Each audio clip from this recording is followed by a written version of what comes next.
Algunos impuestos en Colombia. Introducción. Tipos de impuestos. A continuación hablaremos de los siguientes impuestos: IVA, CRE, ICA y retefuente. Recordemos que los impuestos son una clase de tributo regido por el derecho público y se caracterizan por no requerir una contraprestación directa o determinada. El IVA o impuesto al valor agregado es una contribución tributaria deducida a partir de los precios que los consumidores pagan por bienes y servicios. Este es un gravamen de orden nacional y de naturaleza indirecta, que es obtenido a partir de los costos de producción y venta de las empresas. En ese sentido, el IVA es mediado por las transacciones comerciales, ya que las empresas actúan como intermediarias entre las personas que compran los productos y la DIAN, quien se encarga de recaudar el dinero para el Estado. En resumen, la función del IVA es gravar el consumo de bienes y servicios que se presentan dentro de un flujo económico.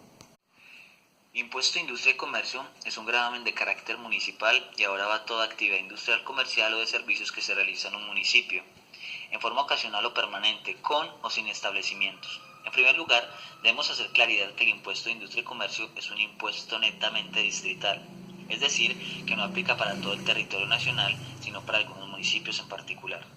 Decimos también que el ICA es un impuesto directo, es decir, que es pagado por el responsable de recaudarlo, e igual que el que paga el impuesto es el consumidor final.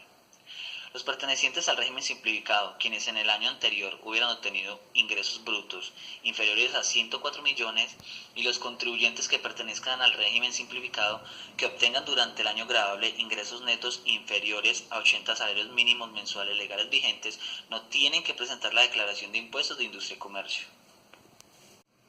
¿Qué es el impuesto sobre la renta para la equidad CRE? Aporte con el que contribuyen las sociedades y personas jurídicas y asimiladas contribuyentes declarantes del impuesto sobre la renta y complementarios, en beneficio de los trabajadores, la generación de empleo y la inversión social. ¿A partir de cuándo aplica? A partir del 1 de enero de 2013. ¿Cuál es su hecho generador? La obtención de ingresos que sean susceptibles de incrementar el patrimonio de los sujetos pasivos en el año o periodo gravable. ¿Cuál es su tarifa de liquidación?